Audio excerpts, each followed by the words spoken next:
could only be said by people that knew Mike up front and up close. I had the pleasure of being called a friend of Mike's, and Mike always referred to me as his friend. That was quite an honor for me. In the 58 years that I've known people that I can remember, I've never known a greater leader and a greater advocate for kids and one of the nicest gentlemen I've ever met. Well, many of you know a lot of things about Mike now. You've heard about things from his brother, and you've heard about things from his family. And there are a few things that you don't know, however. I mean, you know, for instance, that Crystal and Mike had a great business. They buy and sell clothes to the major department stores, and they got a fantastic business. And Mike was quite a dresser, as you all know. The man is always looking good, as Jim said. But what you don't know is that he was a big fan of socks. And Mike refused to wear socks, even at important occasions sometimes. And today I want you to know I came without any socks in support of Mike. And I haven't really worn socks for about the last 3 years because I thought Mike looked pretty cool, so I thought I wanted to look as cool as Mike. I wanted to be like Mike, as they say. Well, that was just the beginning for us. I mean, there's been so many things that we've seen and done together. The great joy that he brought to me was when we mostly spent time talking about schools and police and the community and kids. Mike had no greater passion in life than to do for kids. And I think that's what his brother Steve was talking about. He took his brother under his wing and he showed him how to do things and he brought him with him. He was so proud. He gave him encouragement and support. And that's what Mike did with all kids, even Jim Zay. He probably thought of Jim Zay as a kid. He probably thought of me as a kid. And we're not that far apart in age, but he liked to help people develop to the highest potential they possibly could. And what greater gift can any man give to another than to help them feel good about who they are, what they do, and how they do it, and earn every word that they get of praise and give back encouragement and praise to others, because that's what Mike taught. Never for himself, but for others. And Mike showed what he did for the community. You know, I believe that he was brought here by God over 20 years ago. And he might tell you that he came here because there was a great deal on a house and it was a dream home for him and Crystal, but I'm going to tell you God landed him here because we needed Mike Kwasman. The city of West Chicago has never looked better. The people have never been happier. Mike had a goal, and he told me about that goal in 2001. He said, we have to bring this town together. We have a wonderful city. It's got the best people on earth. It's diverse, it's beautiful, it's old, it's got history. We have to do what we can to bring it together. And as I look in this room, I think he accomplished his goal.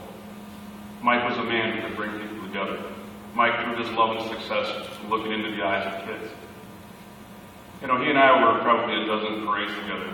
And of course, he was always in front because he was the mayor, but I always had the chance to walk behind him because he said, I want Tony behind me. And I said, yeah, that's the way you've always wanted it. So, somebody to watch his back. But it was always my pleasure because I could see him and the fun he was having with the kids. And I once asked him, I said, Mike, you know, would you have a parade every weekend if you could? He said, absolutely. And I said, why? His answer was amazing, and it was without hesitation. He says, it's for the kids. He says, if we have to do anything in West Chicago, we have to correct the situation we have.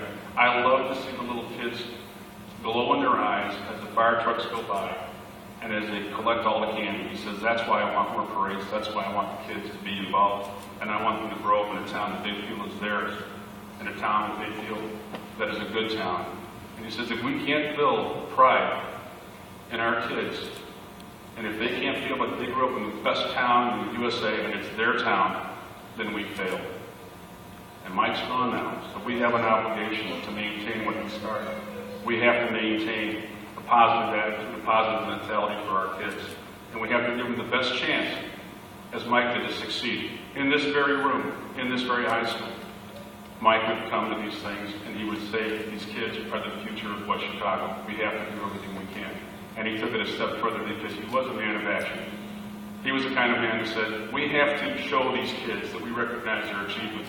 And every chance he got at the village council, Mike would recognize students and teachers for the great job they were doing with education. So he always followed up with what he said he wanted to get done. I'm going to tell you one last thing about Mike, and and it's another secret that very few people know. One of the most giving people I've ever met. Unbelievable what he would do for others that he didn't even know. Not too long ago, a fire ravaged an apartment here in West Chicago, and hundreds of people lost everything, their homes and all their belongings.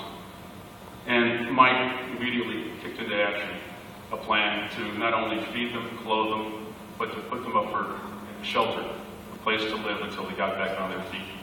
Not many people would actually execute such a plan on their own, and he did. And one last story, the one that's near and dear to my heart. This is really when I got to know Mike and what he was all about. About 10 years ago,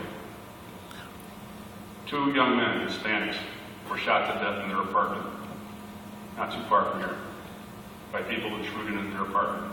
There was a mistaken identity. These 2 gentlemen were as poor can be. They had no means of getting themselves back. Mike put together immediately when he heard about these 2 gentlemen being murdered in their own apartment, a plan of action, and he called up friends. And he put together the airfare to fly these 2 men back to the country in Mexico. And I said, what can I do to help? He said, write a check. I said, what are their names? I'll put it. He says, I don't know their names, Tony. He says, I just know that back home in Mexico, there's an empty spot in the heart of their parents, and we've got to make sure that we get them back so that their parents can have closure and they can have a proper burial. That's the kind of man Mike Kwasman was. And so in closing, I want to say that it takes a special leader to bring people together in what was once divided, and Mike was that man. It takes a special leader to succeed in bringing economic development in a time when we're suffering more than the last Great Depression. Mike was that leader. It takes a special leader to succeed in reaching out to every religious group. I can't believe it. Every religious group in town, there are only 2 representatives. He reached all of them. He touched all their hearts. Mike was that man. He went to every single religious organization, and he contacted them and spoke with them. It takes a special leader to give generously and unconditionally from your own pocket so that others